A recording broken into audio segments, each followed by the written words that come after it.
بسم الله والصلاة والسلام على رسول الله وعلى آله وأصحابه ومن والاه. When brother Abdul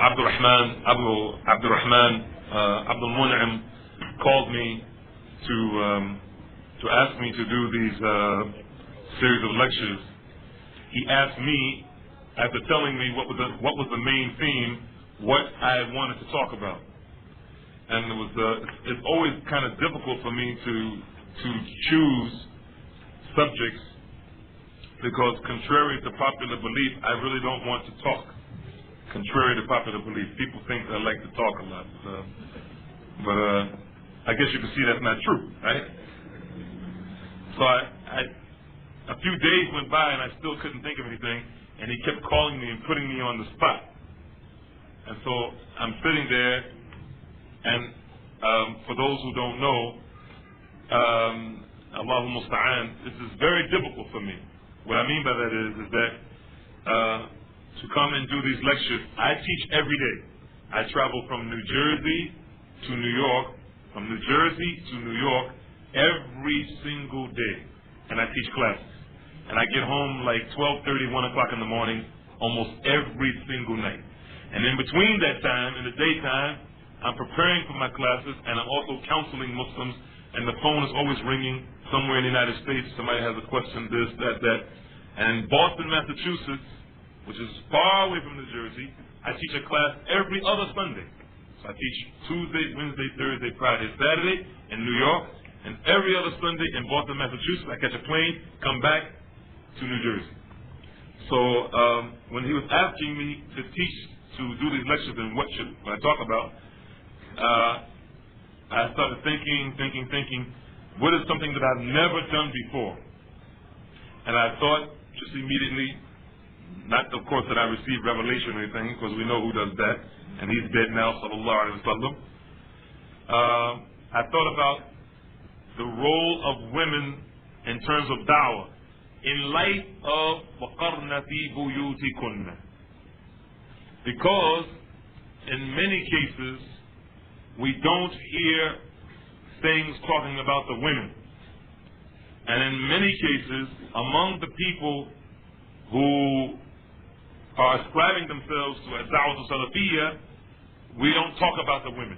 We don't give them enough time. In fact, I told the brothers, and maybe I shouldn't say it, but I told them actually I wasn't going to come unless I had a session with the sisters by themselves, separate from the brothers.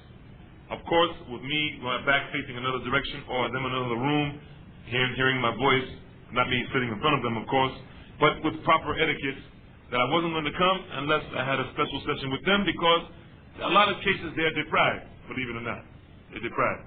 So having you the brothers here is a compromise from him. Yeah, this is a compromise for me, actually. So I tried to think about this subject, and unfortunately, I didn't have a lot of time to prepare for the methodology of da'wah, and I didn't have a lot of time to prepare for the reality of da'wah to Salafiyya, and likewise I didn't have a lot of time to prepare for this one. So what I did was and I'm hoping that the sisters, I told the brother in the room just now, I'm hoping that the sisters won't be upset, because we're going to spend only about 30 or 35 minutes. And someone might say that, oh, he gave the brothers that all those other talks was an hour or more, and he only gives the women. That's another example. The brothers don't care for the sisters. Okay. So what I did was, I went through a lot of my books that I have at home, alhamdulillah, and I tried to dig up everything that I could find that talks about the woman's role in da'wah. And when we say da'wah, we don't necessarily mean going out into the streets, because someone might think that da'wah is just going out to the streets, and that's it, and giving da'wah, passing out leaflets, something like this. No, da'wah is a very comprehensive term. So I want everyone to, inshallah, listen to some of the different roles that the women played in terms of da'wah. That includes cooking food. Because cooking food for her husband, believe it or not, is a da'wah, especially to the women who don't cook food for their husbands. Alright? Good da'wah. We all know that Allah subhanahu wa ta'ala, in that ayah, or if we don't know, we will know inshallah, that when Allah subhanahu wa ta'ala revealed this ayah in Surah Al-Ahzab, that the situation in that city with the Prophet sallallahu alaihi wasallam and his companions was a wholesome situation. Wholesome meaning it was a wholesome, healthy, Islamic environment.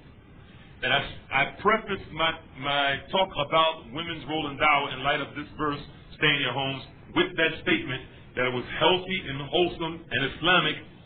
I prefaced it with that, I begin it with that because we will see, inshallah, for these brief moments, that if the environment is healthy, and if the environment is wholesome, and if the environment is Islamic, everyone keeping their Islamic adab, their comportment, their etiquette, their manners, everyone doing exactly what they're supposed to do in terms of men and women relationships, women can do a lot of things in terms of da'wah. They can perform a lot of duties.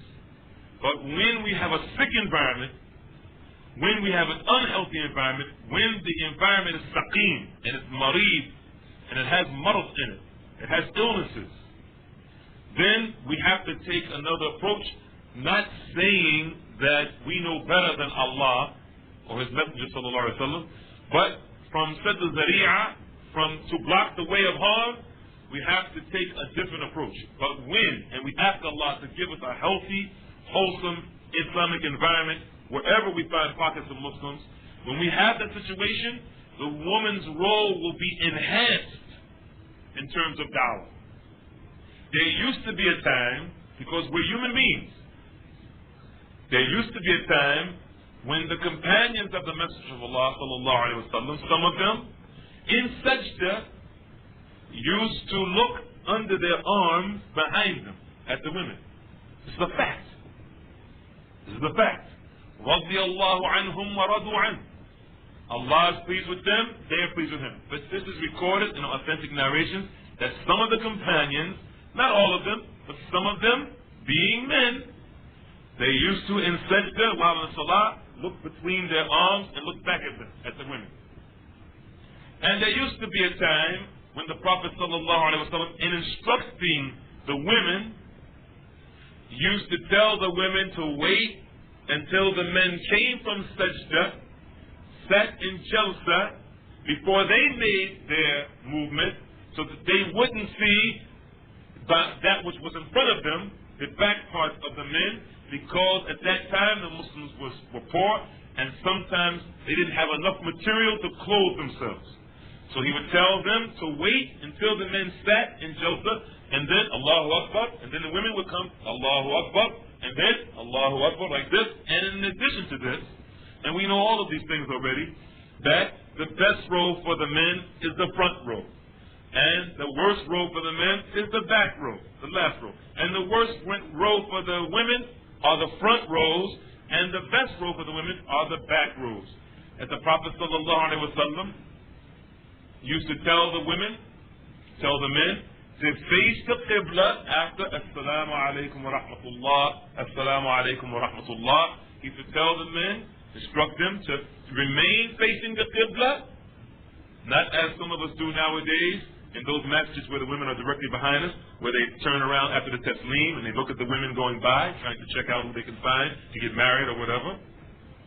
He used to tell them to face the Qibla, and the women were commanded by Rasulullah sallallahu alaihi wasallam. We're talking about the role of da'wah for the women in light of وَقَرْنَ فِي بُيُوتِكُنَّ. He would tell them to not make tasbih, subhanallah, subhanallah, not make tahmeed, alhamdulillah, alhamdulillah, not make tahleel and takbir, but he would tell them rather to get up immediately, not make any sunnah, and leave. This was the sunnah for the women. The men would, assalamu alaikum, stay facing the qibla, and the women would get up and leave.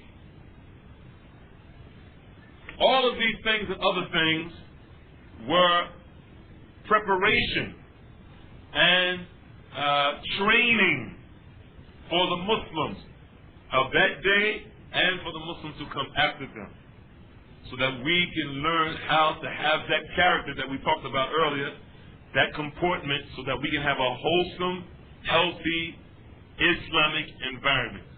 So Allah Jalla Jalaluhu reveals that ayah, وَقَرْنَ فِي بُيُوتِكُنَّ وَلَا تَبَرَّجْنَ تَبَرُّجَ الْجَاهِلِيَّةِ الْأُولَى, and stay in your homes, women, and do not bedizen yourselves or adorn yourselves with the adornment or the bedizenment of the women of the people of the first days of Jahiliyyah. This ayah is azima jiddan. This is a tremendous ayah in the Qur'an, because it gives us the foundation, the asl of how and what the women should do. And if you really think about it, the most auspicious position and the most prolific way for a woman to make da'wah, the most prolific way for a woman to make da'wah is to do just that, is to stay in her home. This is the best da'wah that she can give. Not to say, as we'll see, that she can't come out, as the Prophet ﷺ has already allowed them to come out for their hawa'ij. If she has a haja, if she has a need, she can come out. And one of those needs, as we'll soon see inshallah, is going to the masjid to get ilm. And while we're on that subject about the women going to the masjid, we know that the Prophet ﷺ has not made it permissible for a man to disallow his wife, to proscribe for his wife, to prohibit for his wife or his daughter to go to the masjid if she asks permission. If she asks permission, it's not permissible for the males of the ummah of Muhammad ﷺ to disallow them going to the masjid. But rather, if they ask permission, he should allow them to go, and the masjid has been and always will be, wallahu a'lam, the places where they gain their knowledge. No man should be desiring to have an ignorant wife. Any man who desires to have an ignorant wife is either himself ignorant or he's a tyrannical oppressor. If he desires that his wife be ignorant, either he himself is ignorant or he's a tyrannical oppressor. What man would want his wife not to have ilm when she is going to be the one who's going to teach the children, and the children, the men and the women of this ummah, come through the women? So when we talk about a da'wah of the women, the woman's role in the da'wah, in light of وَقَرْنَ فِي بُيُوتِكُنَّ, then we're talking about, number one, that the men and the women should know that the foundation, basic principle for the women, no matter where they come from or who they are, is to stay in their homes as much as they can. This is the foundation for the da'wah of women. As for those women, like in the time of the Prophet ﷺ, and I have some examples here that I've extracted from some of the books of the people of the past. As for those women who went out, either in the interior of their homes, and served the guests of her husband, or took it one step further, and was teaching the Muslims with the proper hijab, or took it one step further, and would care for the ill, or those who were wounded in the battles, or prepare the food for those who were in the battles, or those who even took it one step further, like Nusayba radiallahu ta'ala anha, who would go out actually and fight fi sabilillah. And as one of them, we remember Sulaym radiallahu anha, who was seen on Yawm Hunayn with and I was asking the brother the English word because I couldn't remember the English word for a khanjar. A khanjar. And I think the word is a dagger. She was seen with a khanjar.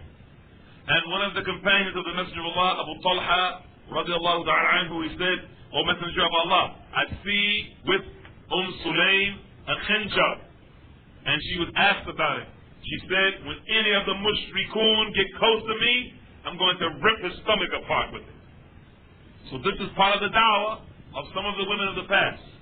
That these women had different roles, but at the same time, they knew their place. And I'm not saying that in a derogatory way. I'm saying this to show that the women who really understand the Book of Allah and the Sunnah, that they try with all their best to stay in their homes, but when there's a necessity for them to fulfill some type of duty or some type of need, whatever it may be, as long as she keeps the Islamic etiquette, that there's no problem for the woman, as our Sheikh Abdul Aziz Abdullah ibn Baz, Habibullah, as he said, that there is no problem for a woman to give a da'wah, as long as she keeps those etiquettes and those manners that the women of the past kept. Now, we don't have a lot of time, but I have some examples that I've extracted, as I mentioned. One of them is Asma bint Abi Bakr, radiallahu ta'ala anha. And we know that Asma was the sister of Aisha, radiallahu ta'ala anha, and she used to serve as Zubair, her husband. She used to serve him. She used to take care of his horses. She used to fix his food.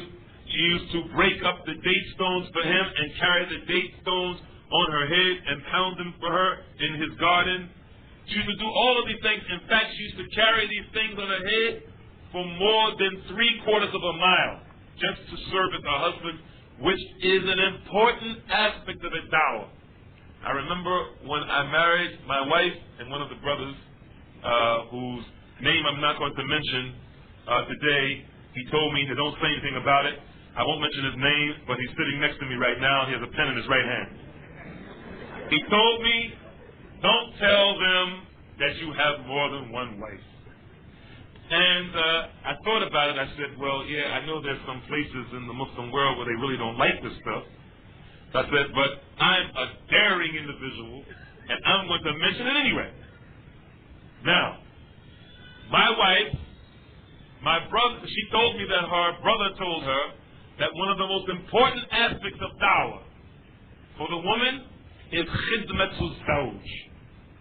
Is khidma al-zawj, serving her husband. That she has to learn how to serve her husband. And that this is an important aspect of a da'wah. Someone might ask,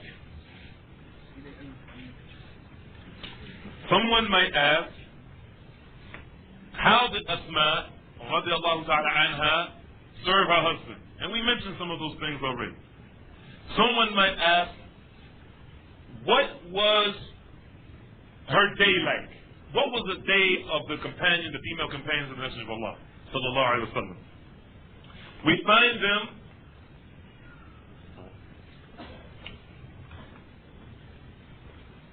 find them fulfilling the duties of their husbands and the household. We also find them teaching the children. Or, as in the case of Sulaym, radiallahu ta'ala anha, she was wise enough to give her son over to the Messenger of Allah sallallahu alayhi wa sallam, who was Anas ibn Malik radiallahu anhu. And by placing Anas in his home, in the home of Rasulullah sallallahu alayhi wa sallam, we find that this woman had a lot of basira. She had a lot of hikmah. What better way is for you to learn Islam when you yourself can't be in his house because of the situation of mahram?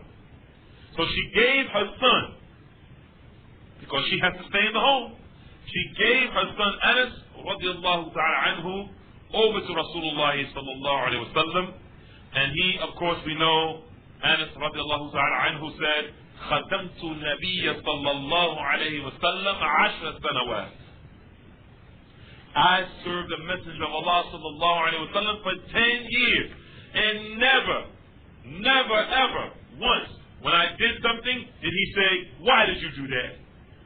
Or when I didn't do something, he said, why didn't you do that? Ever did the Messenger of Allah say this. Subhanallah wa bihamdihi, subhanallah al-azim. This thing that Sulaym radiallahu anha did shows so much wisdom. And it shows that she understood the role of ad-da'wah of the women in light of that ayah.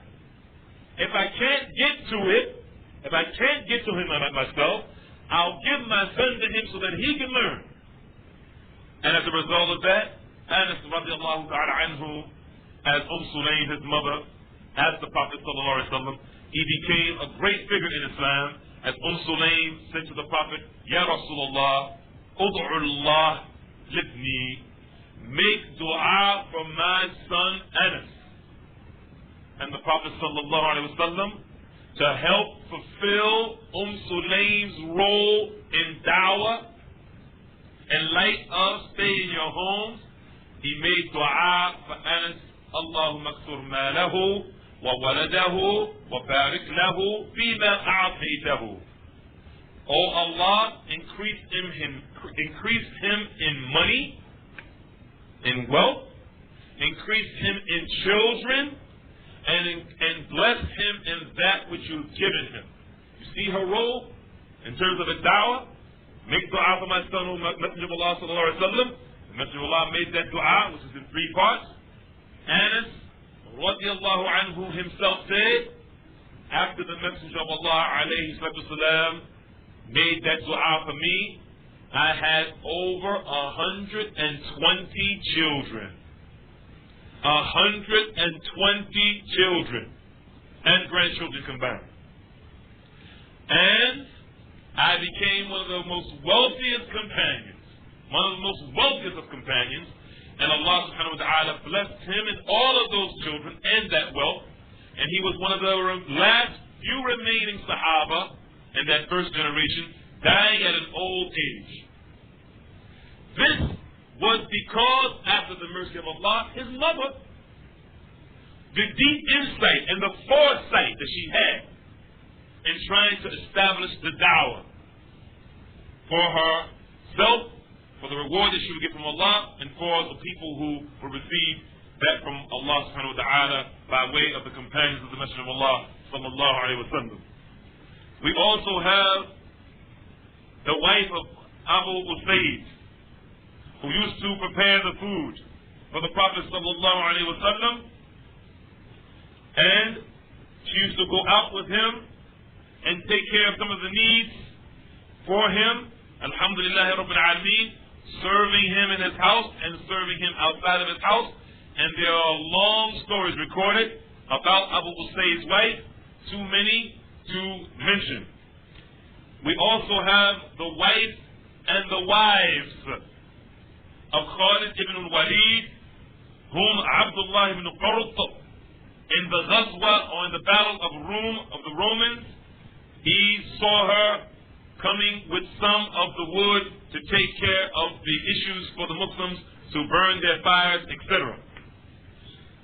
Also we have Samra bint Nahik as-Sahabiyya, whom Abu Balj radiallahu anha said he saw her with a dir' ghalib, and a khimar ghalib.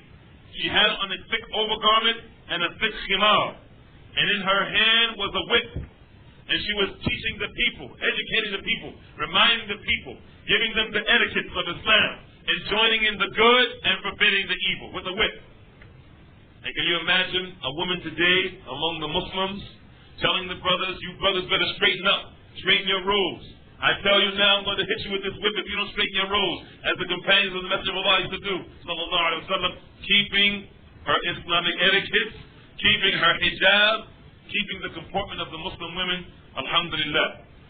But out of all the things that I found that was most astonishing for me, was that the vast majority, and Allah knows best, the vast majority of the ulama of the past, in the past 6 or 7 or 8 centuries, had female sheikhs. I was totally shocked. Ibn Taymiyyah, rahmatullahi alayhi, Shaykh al-Islam. Shaykh al-Islam Ibn Taymiyyah had 6 female sheikhs. 6 of them. 6 of them. Not 1, 6. They were scholars of usul al-fiqh. They were scholars of tafsir of Qur'an, and at least 4 of them were muhaddithun or muhaddithat. They were scholars of hadith. And Zahabi, and also Ibn Hajar al-Asqalani, the one who did the most well-known and most widely accepted explanation of al-Bukhari, had female sheikhs, and we'd like to cite some of them.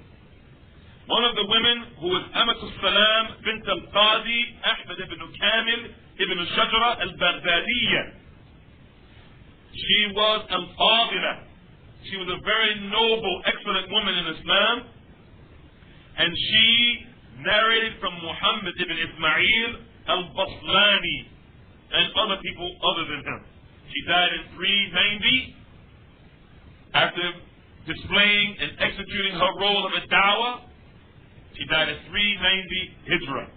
We also have Amatul Wahid, the daughter of Al-Qadi Abi Abdullah al-Husayn ibn Ismail al-Mahamili, who memorized the Qur'an, who was a scholar of fiqh, who was a scholar of Arabic language, and a scholar of inheritance, the laws of inheritance.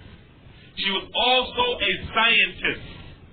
She was a alima in the ulum. And she used to be a specialist in the madhab of Imam al-Shafi'i, rahimahullah. And she also used to make fatwas with her father, Ali ibn Abi Hurairah. And she died in 377 Hijrah. We also find Bibi bint Abd al-Samad ibn Ali, al-Fadl, Arabi al-Harthamiyya, al-Harawiyya. And she was known for her knowledge in hadith and also fiqh. And she died in 477 Hijrah. We also find Tajannah al-Wahabaniyya, Adib. She was one of the people who the scholars of Islam say that the people of the dunya lost so much when she died, and that some of the greatest scholars of the past used to take from her. She died in the month of Shawwal and 575 Hijrah. We also find of the women in their role of a dawah, Zahra bint Muhammad ibn Ahmad ibn Hadir.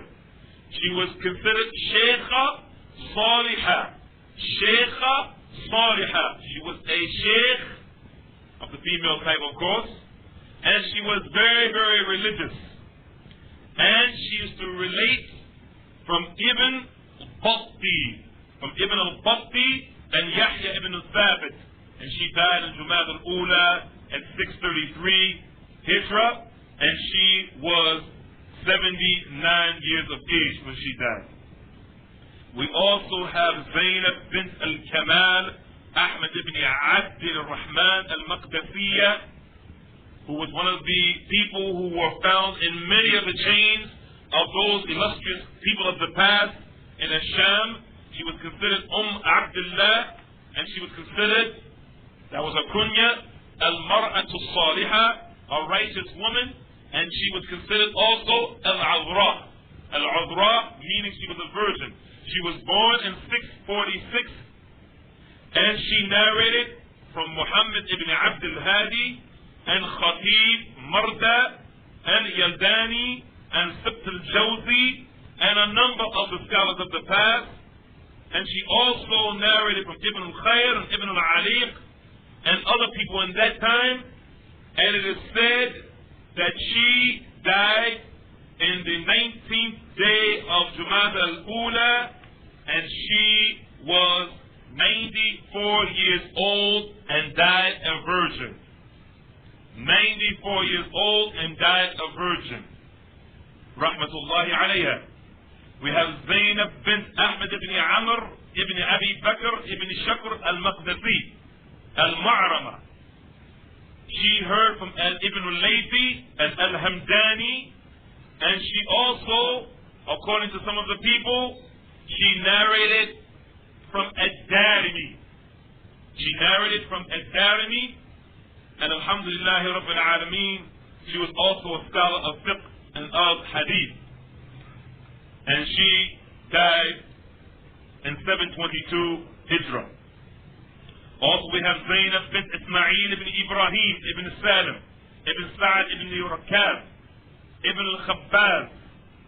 And she was one of the people whom some of the people of the past, like Al-Hafiz al-Iraqi and other people, said that she was one of the greatest people of tafsir and the greatest people of hadith of her time.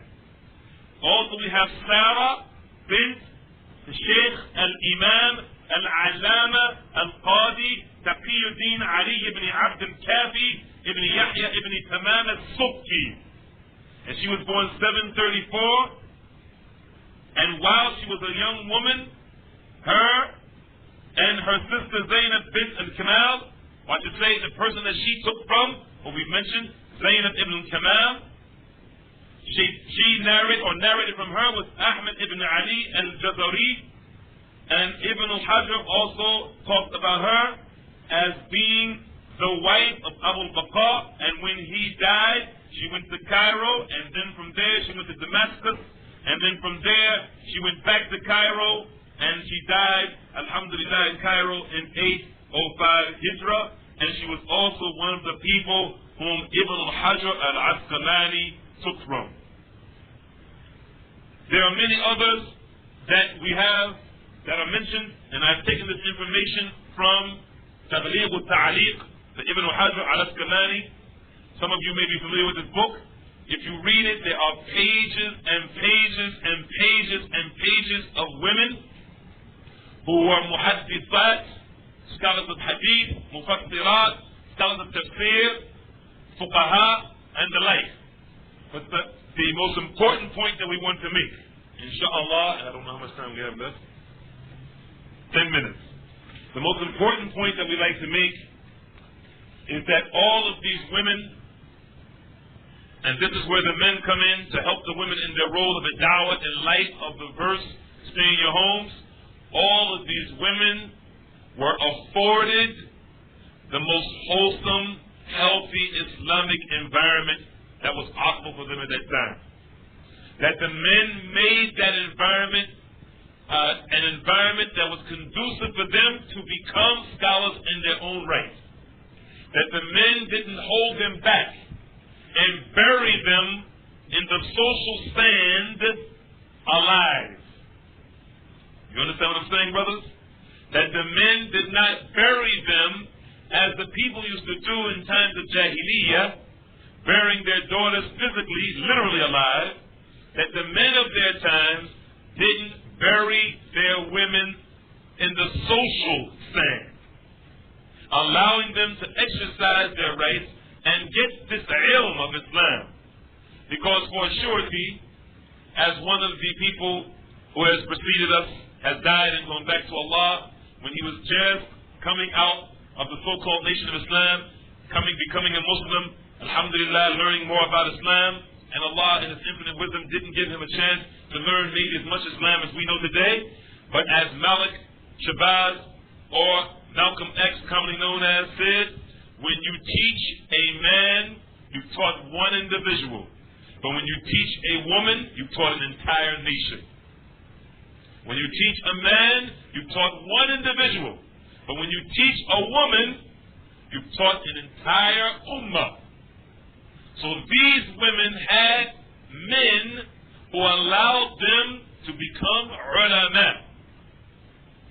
to become fuqaha, to become scholars of hadith, scholars of tafsir, scholars of the Arabic language, scholars of the sciences of Islam, so that their role, while they were in their homes, the most important role, which is staying in their homes, they will be able to exercise that and execute that role and teach the most important people to teach, which are the children, the future of Islam. And who knows, if the brothers, the men of Islam, made it affordable for the women to get real knowledge, we might not need any more Muslim schools, because the homes would be the Muslim schools. Who knows?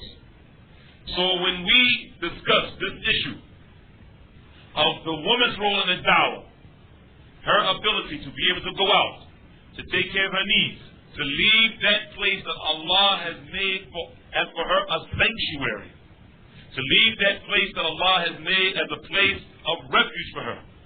When she goes out, her sole purpose to go out, in addition to fulfilling her needs, should be for the dawah of Islam.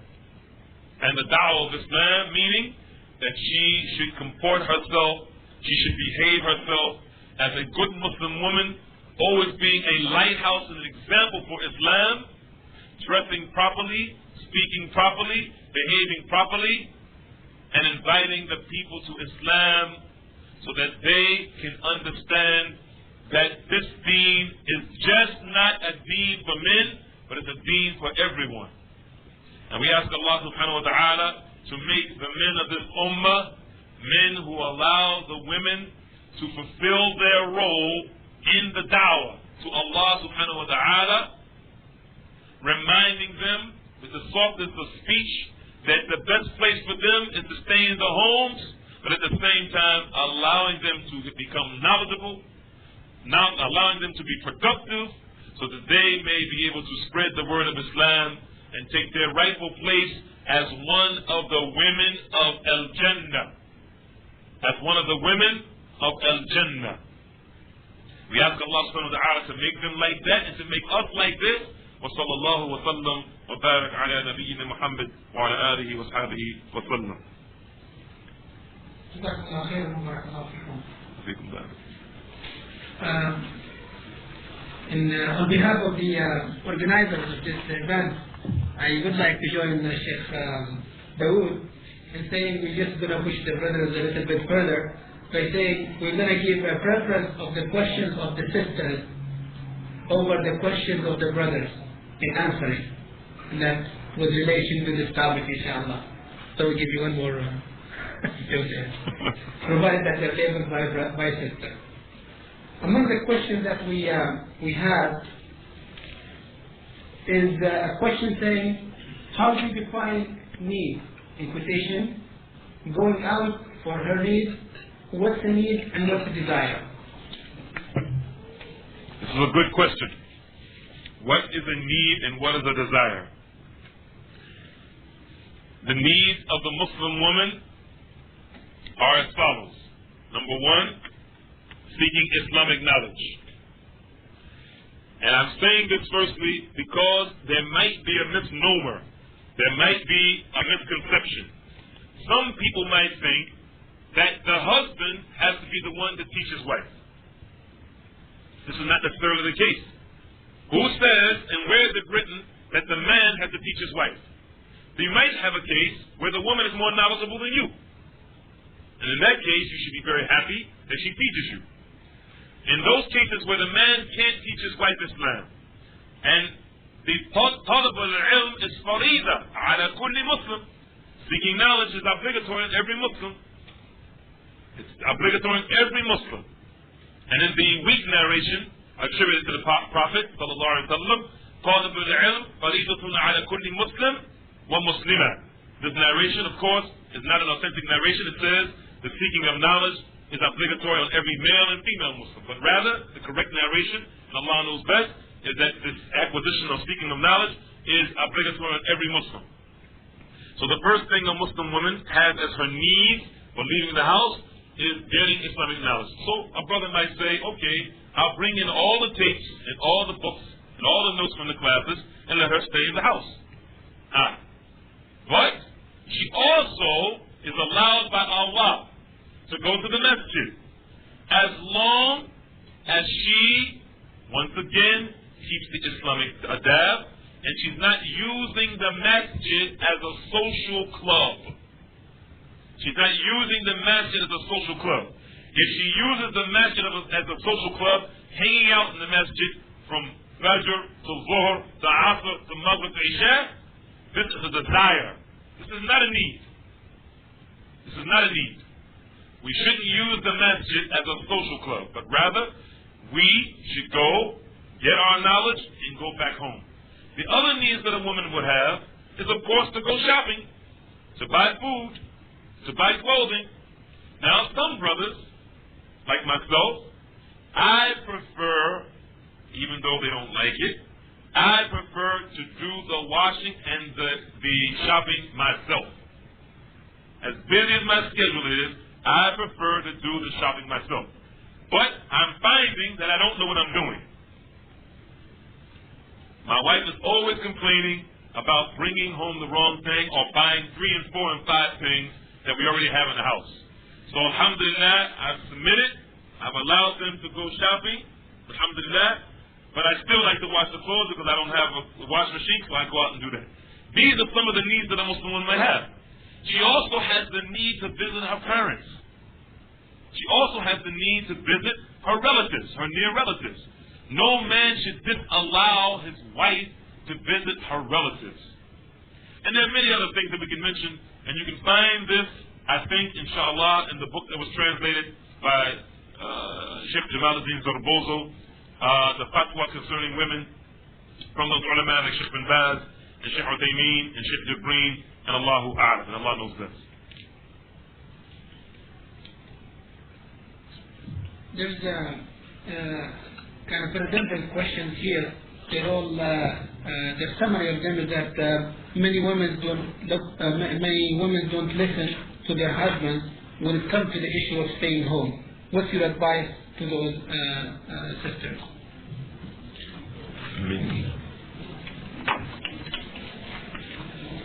Many Muslim women go to many Muslim sisters in Toronto? No, not in Toronto. Must be someplace else. I wanted to flag that one. Oh, yeah. I don't think it's Toronto. I think it's some.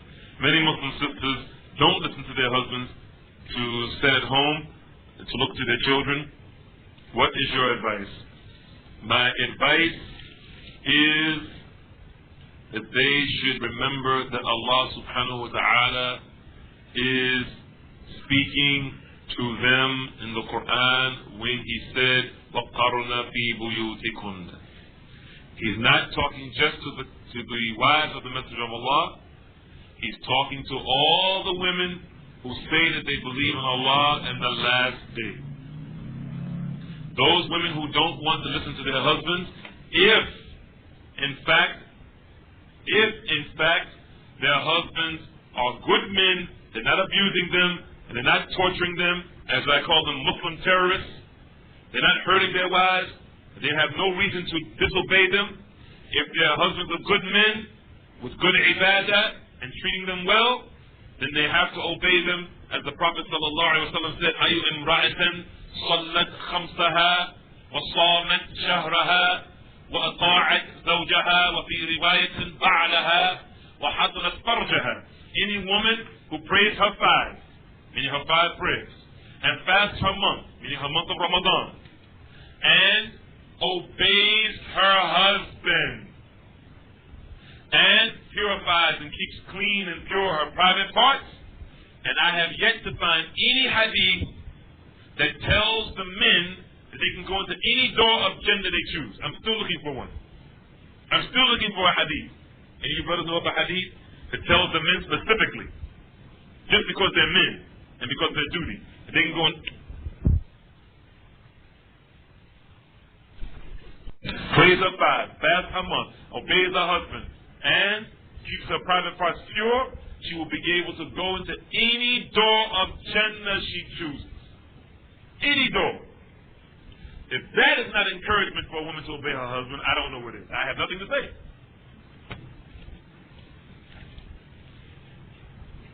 The question goes, many Muslim women go to public schools where men and women of kufr and sit together. What advice do you give to them? I can only blame the men. That's all I have to say.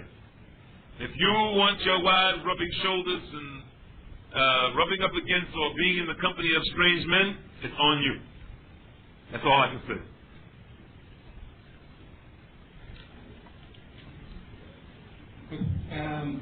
Can wives go to work to make ends meet? Can husbands or men work in the same environment with women of the West, i.e., in an office and a factory?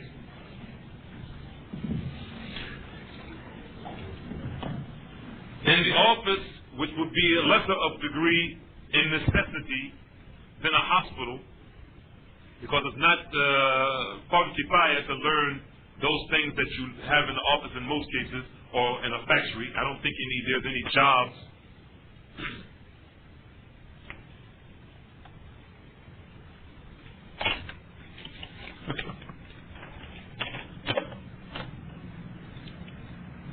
I don't think there's any jobs in the factory that would be as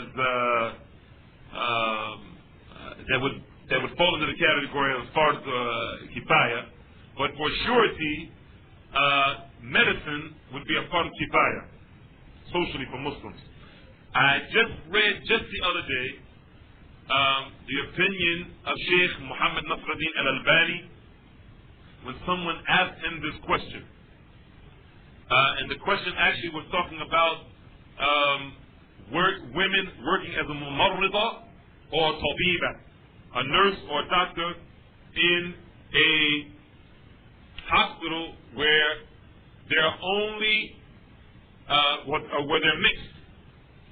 And to the best of my memory, from what I read, he was saying that the origin of the woman, the foundation for the woman, is the ayah وَقَرْنَ فِي بُيُوتِكُنَّ, and stay in your homes. But he said, if there's a situation where, and the actual question was about the jilbab, this was the question, about her wearing a long smock or shirt that goes down below her knees and not wearing the jilbab. This was the actual question. In a nutshell, he said that if the woman works in a situation where it's the hospital was run by women, the director is a woman, the doctors are women, the nurses are women. If she has this type of situation, and he said, it seems clear to me that if that's the case, it's going to be in a Muslim country, not in a Kafir country. He said, then it is permissible, provided, once again, that her comings and goings are Islamic, etc. As for the woman working outside of the home, with the permission of her husband, once again, working in factories or whatever, this is on the men. She can't work without your permission. If you have a situation where you can't make ends meet, financially you can't make ends meet, then you should ask Allah subhanahu wa ta'ala to make it easy on you, to enrich you and increase your wealth, so that you won't have to have your wives subjected to those situations that are going to make them at least uncomfortable, or at most in a haram situation. We ask Allah subhanahu wa ta'ala to make it so that our wives can learn those things that are important, fulfill their desires that are rooted in the needs of the Muslim woman, fulfill their desires that are rooted in the needs of the Muslim woman, not fulfill her needs rooted in her desires. Fulfill her desires rooted in the needs of the Muslim woman, and give her the best situation. And the best situation, of course, we're going to have some Muslim doctors that are women. We can't get around it. I don't want my wife going to a Jewish male gynecologist. I don't want my wife going to a Muslim male gynecologist. So we have to have some type of situation where the women can learn those important aspects of this secular life, for lack of better words, and still keep their Islamic comportment. I implore you, I beg you, brothers, to try much harder, put a stronger effort, and trying to take care of your families so that your wives don't have to work, because there are thousands and thousands of hours lost over 10 or 15 or 20-year period that the children are losing because they don't have their mothers taking care of them, because someone else is taking care of them. There's a lot that is lost by not having that woman with those children. And Allah subhanahu wa ta'ala knows best. The question asked, you mentioned that sisters did everything in the way of serving her husband. What was her husband doing at the time? Prophet Muhammad sallallahu alaihi wasallam used to help around the house. What can I say? There's nothing I can say. You said it. You've already answered it. I can't elaborate on what the Messenger of Allah used to do, sallallahu alaihi wasallam. He was the best example. لَقَدْ كَانَ لَكُمْ فِي رَسُولِ اللَّهِ أُسْوَةٌ حَسَنَةٌ. For those of you who want Allah in the next slide, you want to see Allah, Muhammad sallallahu alaihi wasallam is the best of examples. And I'm putting myself on the spot. Because some of you might have the audacity to call my house and ask my wife, do I do this? I'm putting myself on the spot. Brother Dawud Adib, you firstly should be helping your wife in the home as much as you can. In fact, Aisha radiallahu ta'ala anha said, when the Prophet was not in the masjid helping the community, he was at home helping his wives. He was at home helping them take care of the affairs of the household. So this is the example that we follow, and we ask Allah to make us true Salafis, following the best Salaf, who's Muhammad ibn Abdullah sallallahu alayhi wa sallam. The next question asks, what can I say to non-Muslim women who say to me, quote, I feel sorry for you, you have to dress like that, you have to listen to your husband. What can you say to a woman like that? She means she doesn't know she's... A non-Muslim woman. She's asking what can she say to a non-Muslim woman that she can help. There's nothing you can say. What can you say? I mean, here's a woman who worships other than Allah. She's ascribing partners with Allah. She's probably doing all other kinds of things which are not worse than this, because there's nothing worse than kufr and shirk. There's no need to say anything to her. Your feelings should not be hurt. In fact, you should be feeling sorry for her, that she would have the audacity to talk about a Muslim woman, the best of women. There's no woman better than a Muslim woman.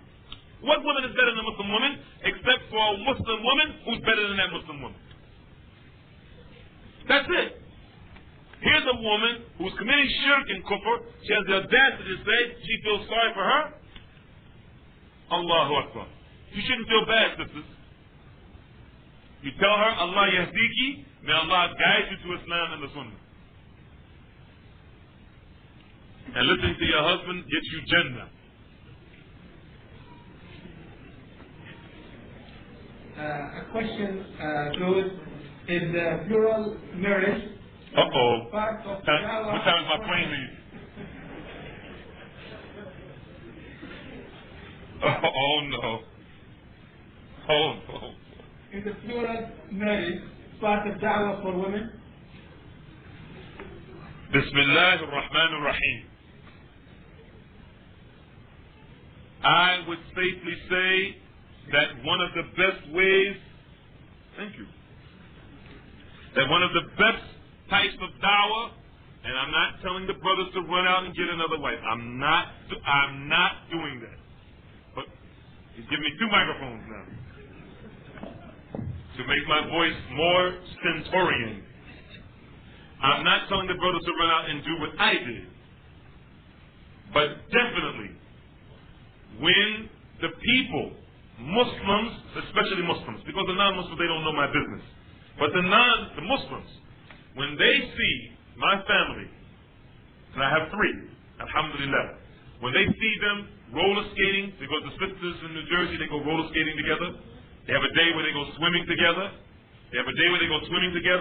Sometimes they watch each other's children. Sometimes they shop together. When the Muslims see this, if this is not dawah, I don't know what is. It's 3 women who are getting along perfectly, getting along like their blood sisters. Alhamdulillah. This is definitely dawah. No doubt this is dawah. I'm not saying that there's no jealousy. I'm not saying that there's no arguments. But for the most part, alhamdulillah, when they see them together, sometimes, in most cases, it's 2 of them. Usually one with this one, and then that one with this one, or this one with that one. In most cases, you see 2 of them together. You see them together more than you don't see them together.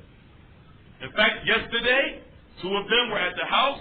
One was helping me, trying to prepare for this speech, and the other one was cooking.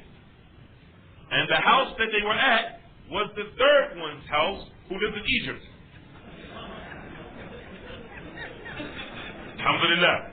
Because what I do to help my own dawah is that I have an apartment that is separate from all of them. And I have one night here, one night here, one night there, and then the other night is for me.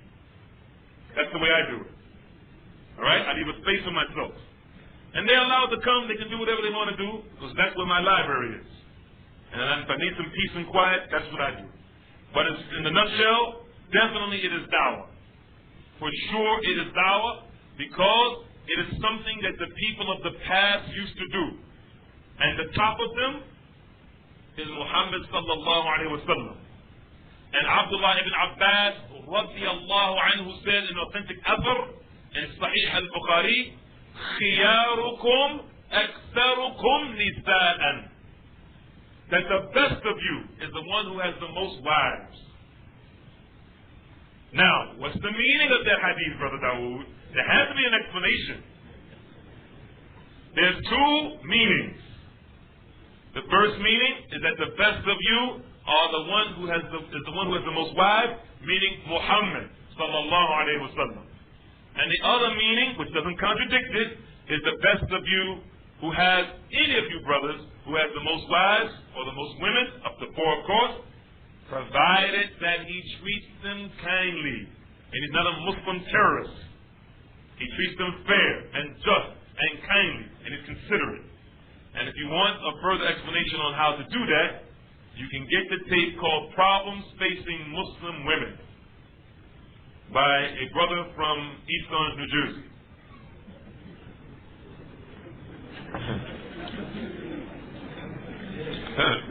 Just want to warn Brother Dawud that one of the questionnaires there, if you want Brother Dawud to be back. I would like to ask you one question. Do you love them equally? The answer to that question is what Allah subhanahu wa ta'ala has already mentioned in the Qur'an, that no matter how much, you can never love them equally. وَلَوْ حَرَصْتُمْ. But, listen, but you cannot love them together equally. You must have one. Alhamdulillah Rabbil Alameen, the explanation of that ayah has already been given to us by Al-Tabari and Al-Qurtubi and Ibn Kathir, and we don't find them saying what the brother Hafizahullah, what Jazahullahu Khairan said.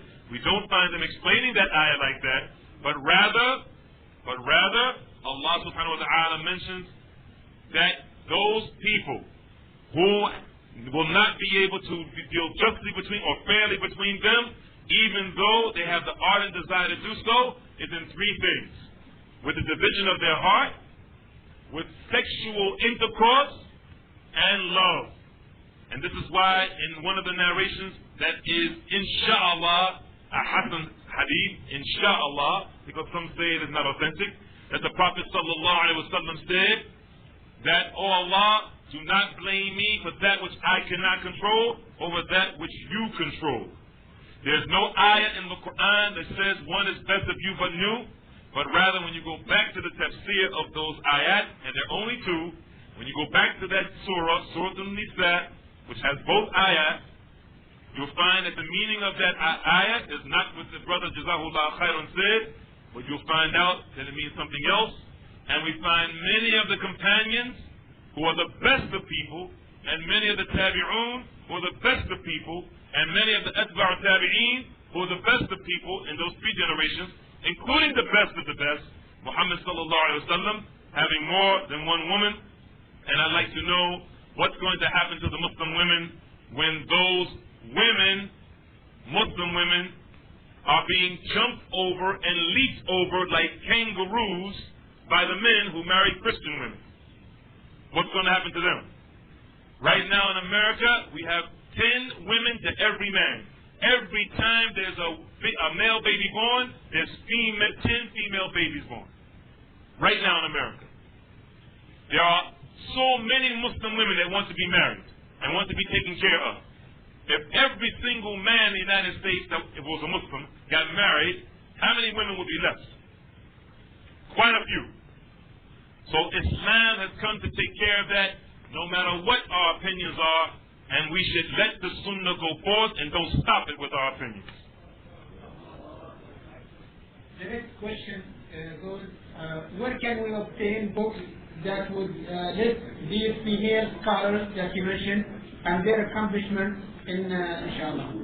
You can find them in the book that I mentioned called Tabligh al-Ta'liq by Ibn Hajar al-Asqalani. You can also find them in Sirah A'lam al-Nubala by Imam al-Zahabi. I think the name of the book is Sifat al-Safwa, is that it? By Ibn al-Qayyim, I believe. You can find it there. You can also find some narrations in Tabaqat al-Kubra by Ibn Sa'ad. There are quite a few books that you can find talking about the women of the past, the Sahabiyat and the Tabi'at and the Atba' Tabi'at and those women who came after them, inshallah. And with no exaggeration, there are literally pages and pages and pages about those women, all the way up to the 7th, 8th, 9th century after history. The question goes, what's the ruling of a Muslim woman being half-dressed among her Muslim sisters? There's a difference of opinion, and I don't know what she means by half-dressed, not wearing hijab, in front of her, with the sisters, Muslim sisters. To the best of my knowledge, there's no problem. To the best of my knowledge, there's no problem with a woman uncovering her head in front of the Muslim women. I don't understand it to be any problem because of the ayah in the Qur'an where Allah subhanahu wa ta'ala talks about their women. Except those categories, and one of them is their women. There's a question here that the young brother brought up. If a single sister enters the Jannah because she married one of the companions of the Prophet sallallahu alaihi wasallam, and they've written again, very important. I recognize your handwriting now.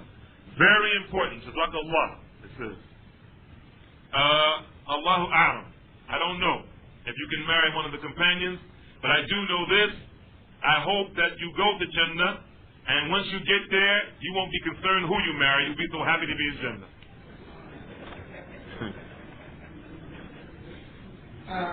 The second question here goes, can a Muslim man expose his upper body, his chest, when there's sisters? The question would be, why does a Muslim man want to expose his upper chest in front of the sisters? Why does he want to do that? Why would he want to do that? It's permissible as long as she doesn't see his skin.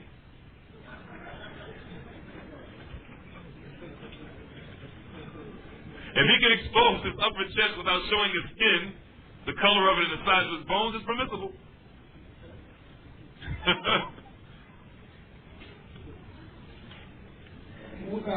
The next question goes, can a woman who's wearing niqab pray with the niqab when men are around?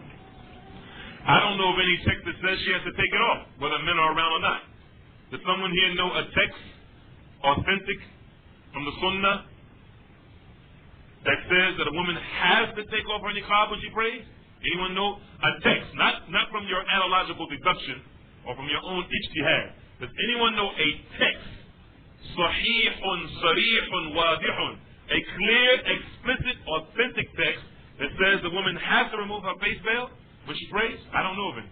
If someone knows one, please share it with me. So, that's the answer to the question.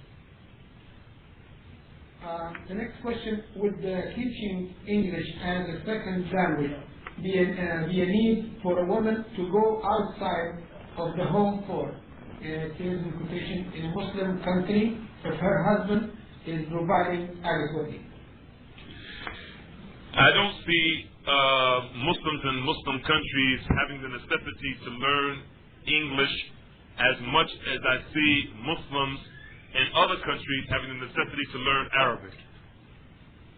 I don't see that the need to learn English is as great as Muslims need to learn Arabic. I don't see it. If someone wants to have their wife teach in a Muslim country English as a second language, and they provide for her the proper maharam, like her brothers there or whatever, or if they're making, and I don't want to open up a can of worms here, if they're making hijrah, and she happens to be waiting for him to return, and she happens to have a job teaching English, and the setting is a wholesome, healthy Islamic environment, she's not teaching boys or men, boys who reach puberty, she's in a good Islamic environment, then Allahu A'lam, I wouldn't see any problem with it, as long as he makes sure that he returns his wife as soon as possible and doesn't leave her to defend herself and to protect herself and to take care of herself. But in short, I don't see English as being that much of a necessity, but rather I see Arabic as being a necessity, and Allahu A'lam. We have come to the end of the time that allocated for the lecturing part of this session, inshallah.